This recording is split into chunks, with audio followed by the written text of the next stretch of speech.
1세대 1주택자, 1세대 2주택자가 대체주택을 취득해서 기존 주택을 매각하면 양도소득세가 얼마나 나오는지를 살펴보도록 하겠습니다. 제일 먼저 구해야 될 것은 양도차익인데요. 이거는 양도가액에서 취득가액을 빼고 필요금비를 빼면 나옵니다. 그리고 양도차익에서 비과세 양도차익을 빼주면 과세대상 양도차익이 나옵니다. 그리고 과세대상 양도차익에서 장기보유 특별공제를 빼주면 양도소득 금액이 나오고요. 양도소득 금액에서 양도소득 기본공제를 빼주면 과세표준이 나옵니다. 과세표준에 세율을 곱해주면 이제 세액이 나오게 됩니다. 그래서 이런 순서로 이제 쭉 진행을 해야 되는데요. 계산을. 양도차익에서 비과세 양도차익을 빼면은 과세대상 양도차익이 나오는 그 부분에 대한 법적 근거는 소득세법 89조 1항 3호 가목 나목 그리고 소득세법 시행령 154조 1세대 1주택에 관한 것이고요. 155조 1세대 1주택의 특례에 관한 것인데요. 1세대 2주택이지만 1세대 1주택으로 보는 간주해주는 그런 규정들이 담겨져 있고요. 그 다음에 또 중요한 것이 156조의 고가주택 기준인데요.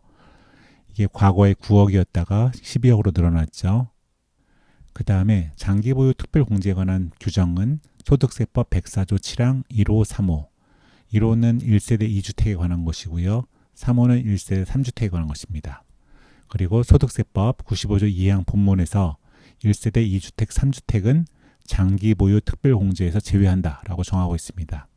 그런데 소득세법 시행령 167조의 10, 167조의 3은 1세대 2주택, 1세대 3주택이지만 장기보유 특별공제를 계산할 때 1세대 2주택으로 안 보고 1세대 3주택으로 안 보는 제외 사례들을 정하고 있습니다. 그리고 세율에 관해서는 소득세법 104조 7항 1호 3호가 정하고 있는데요. 1호는 1세대 2주택의 경우의 세율, 3호는 1세대 3주택의 경우의 세율을 정하고 있습니다. 그리고 법 104조 7항에서는 중과세율을 정하고 있는데요. 다만 소득세법 시행령 167조의 10, 167조의 3은 1세대 2주택, 1세대 3주택으로 보지 않는 특수한 예외 사례들을 규정하고 있습니다. 예를 들어서 갑이 2000년에 서울의 X아파트를 2억 원에 취득했습니다. 그리고 18년 정도 보유하고 거주했습니다. 그리고 나서 이제 이사를 위해서 Y아파트를 취득했고요. 대체주택에 해당하죠. 그리고 2020년 X아파트를 매각했는데요. 그래서 얻은 수익이 17억 원이었습니다. 그럼 양도소득세는 얼마냐가 문제가 되는데요. 일단 양도가액이 17억이고 취득가액이 2억 원이었고 만약 필요경비가 0원이라고 한다면은 양도차익은 15억 원이 됩니다. 그리고 이 경우에는 일시적 2주택에 해당될 수 있기 때문에 비과세 양도차익을 빼야 되거든요. 그러면은 15억 원에서 비과세 양도차익을 빼면은 7억 원이 나오는데요. 이 공식은 이렇습니다. 양도차익 15억 곱하기 양도가액 17를 분모를 하고요.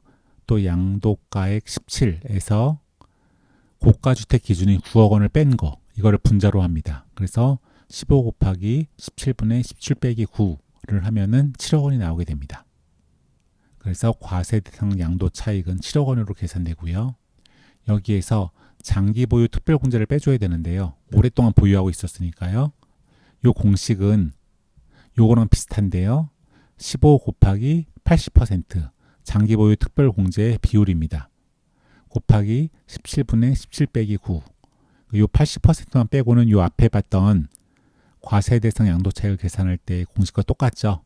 그래서 80%를 넣으면은 5억 6천이 나오고요. 그래서 7억 원에서 5억 6천을 뺍니다. 장기보유 특별공제를 해주는 거죠. 그러면 1억 4천이 나오고요. 1억 4천이 이제 양도소득 금액인데요. 여기서 양도소득 기본공제를 빼줘야 됩니다. 보통 250만 원을 인정해주고 있죠. 그래서 1억 4천에서 250만 원을 빼주면 과세 표준은 1억 3,750만 원이 됩니다.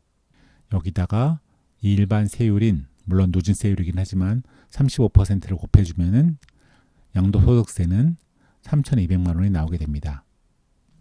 2억 원에 취득해서 17억 원에 팔았는데 그래서 15억이란 큰 양도 차익을 남겼는데 실상 양도소득세는 3,200만 원밖에 안 나오는 것은 일단 비과세 양도 차익을 빼주고 장기 보유 특별공제를 빼주고 세율을 일반 세율을 적용했기 때문에 이렇게 적은 금액만 양도소득세로 납부하면 됩니다.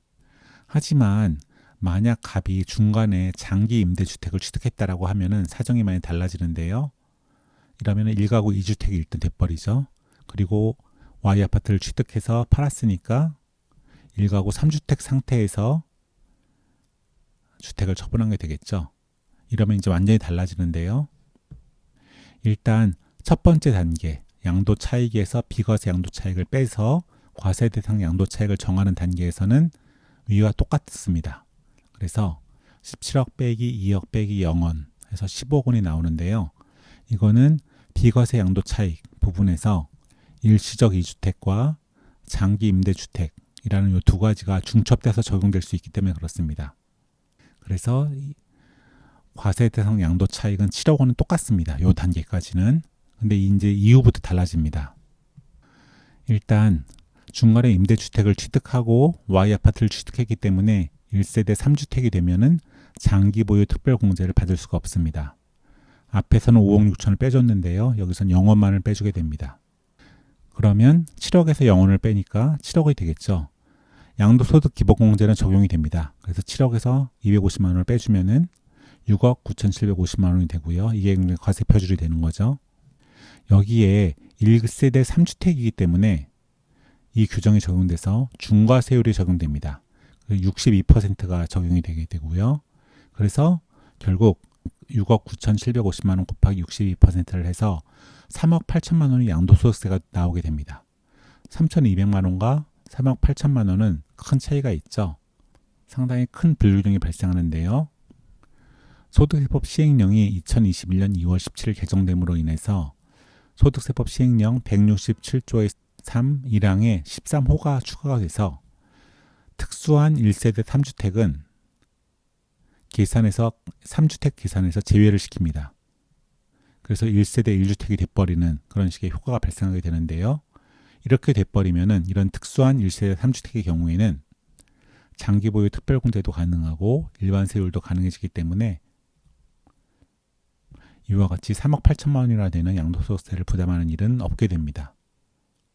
다만 아쉬운 것은 2021년 2월 17일 이 시행령 개정할 당시에 이 효과가 소급해서 적용된다는 규정을 두지 않았습니다.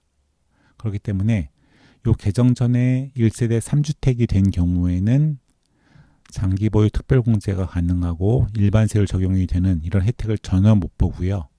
그래서 3억 8천만 원을 다 지급해야 되고요. 2021년 2월 17일 개정 후에 주택을 판 경우에는 장기 보유 특별공제와 일반 세율의 적용을 받게 됩니다. 그래서 이 사건에서 갑이 X아파트를 2021년 2월 17일 이후에 팔았다고 한다면 양도소득세를 굉장히 많이 줄일 수가 있었는데요. 아쉽게도 갑은 2020년 이 개정이 있기 전에 아파트를 팔았기 때문에 큰 금액의 양도소득세를 부담하게 되었습니다. 양도소득세 계산 공식을 잘 알아두시면은 세법을 조금 더 편하게 보실 수 있을 것 같습니다.